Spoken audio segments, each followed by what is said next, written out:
Hare Krishna, Radhe Radhe. My devotees and my friends, मुश्किल नहीं है कुछ अगर ठान लीजिए, बस एक बार दिल का कहा मान लीजिए।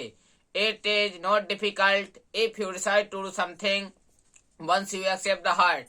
मैं आपका GPPM गोकर्ण परम पूज्य महाराज एक छोटी सी कहानी के साथ सीखते हैं हर दिन कुछ नया।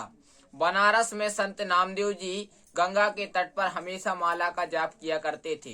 सुबह से शाम तक माला का जाप किया करते थे और शाम होते साथ अपने घर में चले जाया करते थे। यह क्रम वर्षों तक चलता रहा। एक दिन की बात है, उनकी मैया ने कहा कि नामदेव, तुम अब बड़े हो गए हो, एक काम करो कि तुम कपड़े भी ले जाया करो, कुछ व्यापार भी कर लिया करो, जिससे घर का काम धंधा चलता रहे। तो संत नामदेव जी ने कहा, मैया क्या करना है, 2 वक्त की रोटी तो भगवान देता है। कहते हैं कि जब भगवान भूखा उठाता है तो भूखा सुलाता कभी नहीं है। भोजन तो शाम तक व्यवस्था कर ही देता है। तुम्हें किस बात की चिंता है, भोजन मिल ही जाता है और भजन मिल जाता है, इसलिए चिंता मत करो, हमें व्यापार करने की आवश्यकता नहीं है। लेकिन मैया ने बार बार कहा, व्यापार करो, कुछ बड़े हो गए हो, घर में धन की आवश्यकता है, घर बन जाए, तुम्हारी शादी होगी। नामदेव ने कहा, शादी तो करनी नहीं है मैया। तो तुरंत मैया के अधिक कहने पर एक दिन संत नामदेव जी ने कुछ कपड़े ले लिए और गंगा तट पर चले गए। और गंगा तट पर बैठकर माला का जाप करते रहे। और जब माला का जाप करते रहे, सुबह से शाम हो गए, 3-4 दिन तक कपड़े ले जाते और ले आते। मैया ने सोचा यह बेचता नहीं है, तो मैया एक दिन कहा नामदेव जी से कि मैं तुम्हारे साथ में चलूंगी। नामदेव जी और मैया साथ में गंगा तट पर गए। और जब दोनों गंगा तट पर गए तो माँ सुबह से शाम तक बैठी रही। तो शाम को एक व्यक्ति आया और एक व्यक्ति ने कहा कि यह कपड़ा मुझे दे दो, लेकिन मैं उधार लूंगा, इसका पैसा कल तुम्हें चुकता कर दूंगा तुम्हारे घर पर आकर। संत नामदेव जी की माँ ने उसे उधार कपड़ा दे दिया और अपने घर पर आ गए। और जब घर पर आए तो दूसरे दिन की सुबह हुई, तो सुबह कम से कम 10 ट्रक सोने चांदी हीरे जवाहरात गेहूं धन धान आदि से भरा सामान यहाँ पर संत नामदेव जी के घर में आने लगा। और संत नामदेव जी के जब घर में आने लगा तो उनकी मैया ने उस सारे हीरे जवाहरात को, सोने चांदी को अपने घर में रखवा लिया, अन्न को रखवा लिया। इतना सब सामान घर में नहीं आ रहा था तो उन्होंने पूरे गांव वालों के घर घर में रखवा लिया, सबको दे दिया। और जब संत नामदेव जी ने मैया से बहुत मना किया, मैया ये सब हमें नहीं चाहिए, बांट दो, लेकिन माँ नहीं मानी, जबरदस्ती सारा सामान हीरे जवाहरात रख लिए। संत नामदेव जी तो अपने गए, जाकर गंगा तट पर माला का जाप करने लगे। सुबह से शाम तक किया, शाम को आए और क्या किया संत नामदेव जी ने, धीरे धीरे हीरे जवाहरात, सोने चांदी, हीरे जवाहरात, गेहूं आदि जो घर में भरा था, धीरे धीरे लुटाना प्रारंभ कर दिया। 1 महीना में सारा मकान खाली कर दिया, सारे हीरे जवाहरात लुटा दिए। मैया ने कहा कि हमारे पास तो कुछ भी नहीं बचा है।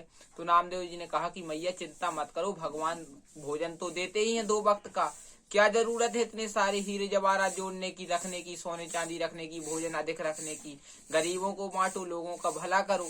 तो मैया ने कहा कि चलो फिर से सूत बेचेंगे, फिर से कपड़ा बेचेंगे। मैया और नामदेव जी रास्ते में जाने लगे। और जब रास्ते में गए तो थोड़ा थक गए तो एक पेड़ के नीचे बैठ गए। और जब एक पेड़ के नीचे बैठे तो जो संत नामदेव जी 3 बोरी एक पेड़ के नीचे डली हुई थी। तो संत नामदेव जी एक बोरी से टिककर लेट गए और लेटे तो मैया एक बोरी से लेटी। तो उन्होंने उनको देखा कि इसमें शायद कुछ कड़क चीज है। तो उनकी मैया ने उस बोरी को खोलकर देखा तो उसमें सोना है। 3 बोरियों को खोलकर देखा तो उसमें सोना है। तो संत नामदेव जी से मैया कहने लगी, एक काम करो बेटा, इनको क्या करते हैं कि 1.5 बोरी कर लेते हैं, 1.5 बोरी हम ले लेते हैं और 1.5 बोरी तुम ले लो और दोनों सोना लेकर चलते हैं। तो संत नामदेव जी ने कहा कि मैया हम तो ले जाने वाले नहीं हैं, क्योंकि हमें तो आवश्यकता है नहीं है, अगर तुम्हें आवश्यकता है तो तुम ले चलो। तो मैया ने कहा, जब मैं तुम्हारे लिए तो जोड़ रही हूँ, जब तुम्हें आवश्यकता नहीं है तो मुझे भी आवश्यकता नहीं है। तो मैया और नामदेव जी तो वहां से उस सोने को छोड़कर चले गए। और जब छोड़कर गए तो 3 व्यक्ति पीछे से आए और उसी पेड़ के नीचे ठहर गए। और जब पेड़ के नीचे तीनों व्यक्ति ठहरे तो उन्होंने क्या देखा कि 3 बोरी सोने की डली हुई है। तीनों ने कहा, एक काम करो कि तीनों लोग 1-1 बोरी उठा लेते हैं। तीनों ने 1-1 बोरी को सोना को उठा लिया और उठाकर चलेकर जाने लगे और चले गए। और जब 10 किलोमीटर दूर तक तीनों पहुंचे तो तीनों ने कहा कि बहुत ज्यादा थक गए हैं, बहुत ज्यादा भूख लगी है, एक काम करो कि तीनों में से एक व्यक्ति बाजार चला जाए और भोजन लेकर आ जाए। तो एक व्यक्ति ने कहा कि हम जाते हैं कि तीनों बोरी रख लो। तो एक व्यक्ति गया भोजन लेने के लिए, तो उसने क्या किया कि समोसा को खाया, और समोसा को खाने के बाद कुछ समोसे ले लिए, लेकिन उसके मन में पाप आ गया। उसने कहा कि मुझे सबको एक एक बोरी मिलेगी, एक काम करता हूँ इन समोसों में जहर मिला लेता हूँ, और समोसों में अगर जहर मिला लूंगा तो दोनों को खिलाऊंगा तो दोनों खत्म हो जाएंगे और तीनों बोरी मेरी हो जाएंगी। उसने लिया तो समोसा में जहर मिला लिया और समोसा लेकर आने लगा। और यहाँ इन दोनों ने सोचा कि अगर अभी एक एक बोरी सबके पास है, एक काम करते हैं, जो शहर समोसे लेने के लिए गया है, दोनों एक काम करते कि एक फतरा बड़ा सा रख लेते हैं, पत्थर रख लेते हैं, और जब वह व्यक्ति आएगा तो उसको मार देंगे, और जो सोना है हम 1.5 बोरी रख लेंगे। दोनों का विचार बन गया, और वह व्यक्ति समोसा लेकर वहां से आया, और दोनों का तो विचार मारने का था ही।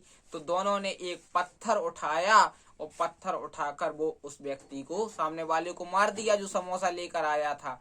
और जब वह व्यक्ति मर गया तो दोनों ने मन भर समोसे खाए, और समोसे खाए तो समोसे में जहर था, तो वो दोनों व्यक्ति भी खत्म हो गए। सोना वहीं का वहीं पड़ा रहा।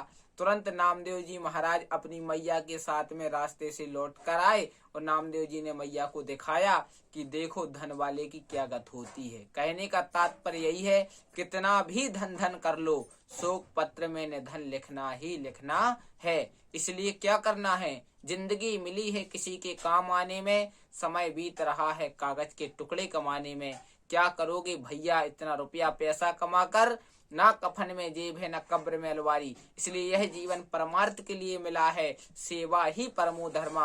अगर भगवान ने धन दिया है तो सेवा करो, हाथ दिया है तो सेवा करो, तन मन धन से भगवान के कार्यों में सेवा करो। इसी शुभकामनाओं के साथ मैं गोकर्ण परम पूज्य महाराज GPPM आपसे विदा लेता हूँ। सप्ताह में 7 बार है, 8वां बार है आपका परिवार, 8वां बार आपका ठीक रहेगा तो 7वां बार आपके सुखद रहेंगे।